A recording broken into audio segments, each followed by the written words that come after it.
రామంతపూర్ సమీపంలో ఉన్నటువంటి గోఖలే నగర్ సంబంధించినటువంటి ఆ కృష్ణాష్టమికి సంబంధించిన న్యూస్ అంతా కూడా వైరల్గా మారింది. అయితే గవర్నమెంట్ నుంచి ఎటువంటి ఆర్థిక సాయం అందించలేదు. మాకు ఒక కార్పొరేటర్ కావచ్చు, ఎమ్మెల్యే కావచ్చు, ఎవరు రాలేదంటూ అక్కడ ఉన్న కుటుంబ సభ్యులంతా కూడా ఆందోళన చెందుతున్నారు. వాళ్ళంతా కూడా గవర్నమెంట్ ఆదుకుంటుంది, మేము ఇప్పటికే మా యొక్క సహాయశక్తుల ట్రీట్మెంట్ కావచ్చు, అక్కడ ఉన్నటువంటి మార్చికి సంబంధించిన అంటే విద్యార్థి నాయకులు కావచ్చు, అక్కడ ఉన్న స్టూడెంట్ లీడర్లంతా కూడా మేము అక్కడ నుంచి పరిశీలిస్తున్నాం. అక్కడ నుంచి ప్రత్యేక చర్యలు తీసుకుంటాం, మా వంతు కృషి కూడా ఉంటుందని చెప్పేసి ఉన్నారు. మనతో పాటు ఉన్నారు ఉప్పల్ ఇన్ఛార్జ్ ఎమ్మెల్యే.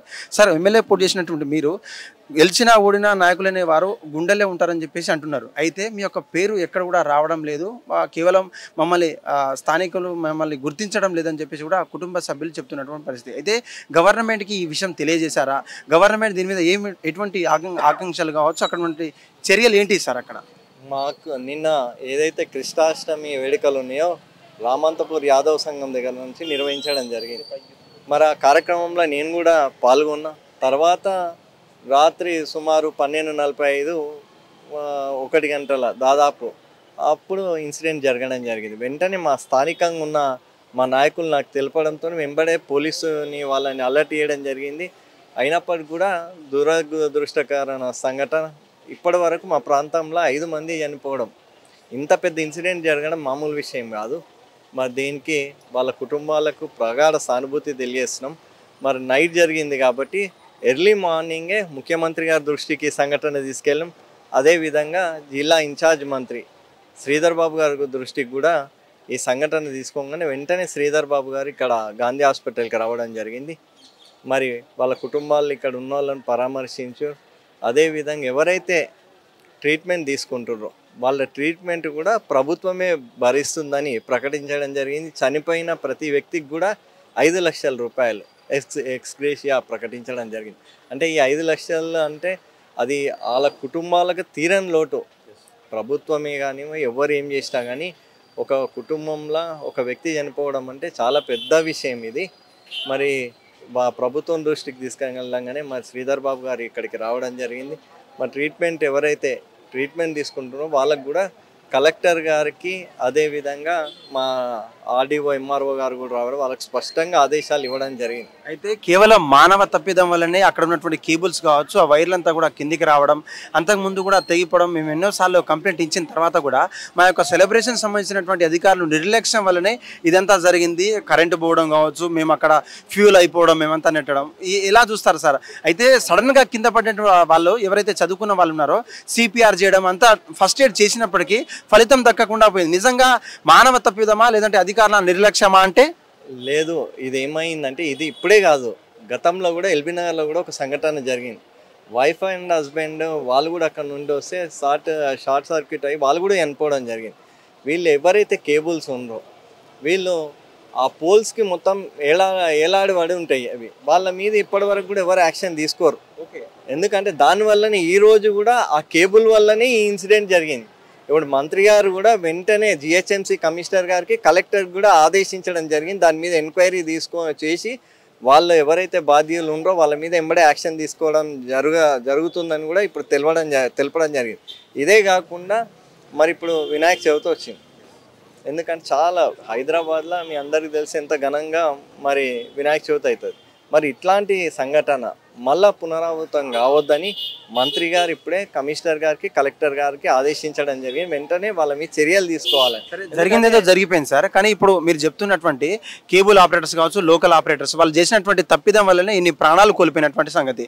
రేపటి రోజున మన ఏదైతే చతుర్థి ఉందో ఆ చతుర్థికి సంబంధించినటువంటి ప్రతి ఒక్క కాలనీలో కూడా చెప్తారు. దానికి కూడా ఏమైనా పకడ్బందీ ప్లాన్స్ ఏమైనా ఉన్నాయా? భవిష్యత్తు కార్యాచరణ తొలగించే కార్యక్రమాలను చేపడతారా అధికారులు?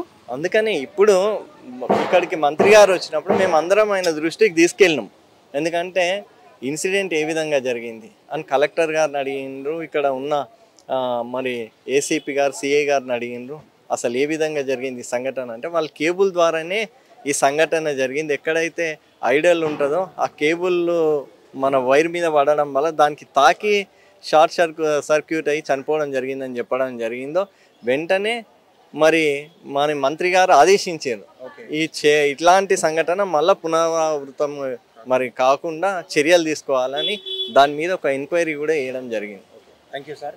ఇదే పరిస్థితి తెలంగాణ రాష్ట్రంలో అంగరంగ వైభవంగా జరుగుతున్నటువంటి కృష్ణాష్టమి రోజున ఇటువంటి దీన ఘటన జరగడం మనకంతా కూడా కలిసి వేస్తుంది. అక్కడ ఉన్నటువంటి నాయకులు కావచ్చు, అక్కడ ఉండే లీడర్లు కావచ్చు, వారికంతా ఎంతో ఆప్యాయంగా రోజు మాతో పలకరింపులతో మాకు నమస్తే అన్న చెప్తున్నటువంటి మేము ఒక్కసారిగా వాళ్ళ కుటుంబంతో సహా మమ్మల్ని విడిపోవడం అనేది చాలా బాధాకరంగా ఉంది. దానికి సంబంధించినటువంటి ఏ రకంగా వైద్య పరీక్షలు కావచ్చు, వైద్య రంగానికి సంబంధించినటువంటి ఎటువంటి కూడా గవర్నమెంట్ దృష్టికి తీసుకెళ్ళాం. సీఎం గారితో మేము మాట్లాడాం, మా ఉన్నటువంటి ఇన్ఛార్జ్ మంత్రులతో మాట్లాడి వాళ్ళకు ప్రత్యేకంగా ఎటువంటి అవసరం ఉన్నా కూడా మేము చూసుకుంటాం. ఇప్పటికే ప్రాణాలు కోల్పోయినటువంటి దురదృష్టవశాత్తు ప్రాణాలు కోల్పోయినటువంటి వారికి కుటుంబాలకి ప్రగాఢ సానుభూతి చెప్తూ 5 లక్షలకి ఒక్కొక్క కుటుంబానికి 5 లక్షల చొప్పున మేము ఇప్పటికే ప్రకటించామంటే చెప్తున్నారు. దీనికి సంబంధించినటువంటి గతంలో ఏదైతే అక్కడ ఉన్నటువంటి కేబుల్ ఆపరేటర్స్ కావచ్చు ఇలాంటి తీసినటువంటి వైర్ల సందర్భంగా ఒక ఘటన జరిగిన తర్వాత రాత్రి సుమారు 12:30 గంటలకు అందరూ కూడా ఒక హ్యాపీ మూమెంట్లు ఉన్నారు. అప్పటికే వర్షం పడుతూ ఉన్నది. మేమంతా కూడా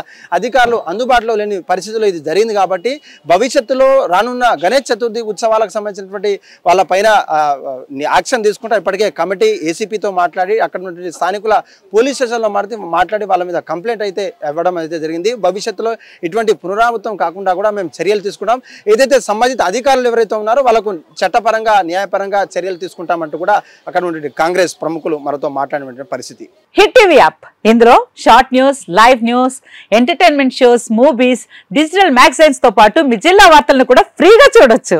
ఇంకెందుకు ఆలస్యం, వెంటనే హిట్ టీవీ యాప్ ని డౌన్లోడ్ చేసుకుని ఫ్రీగా ఎంటర్టైన్మెంట్ పొందండి. Hit TV app. Hit TV app. Please download hit TV app. Hit TV app ని ఫ్రీగా డౌన్లోడ్ చేసుకుని ఎంజాయ్ చేయండి. మీకు నచ్చిన ఎంటర్టైన్మెంట్ కోసం హిట్ టీవీ యాప్ ని ఫ్రీగా డౌన్లోడ్ చేసుకుని ఎంజాయ్ చేయండి. హిట్ టీవీ యాప్ ని డౌన్లోడ్ చేసుకుని ఆస్వాదించండి, ఆశీర్వదించండి. ఇంతమంది సెలబ్రిటీలు హిట్ టీవీ యాప్ ని డౌన్లోడ్ చేసుకోండి అని చెప్తున్నారంటే ఎంత మంచి యాప్ ఆలోచించండి.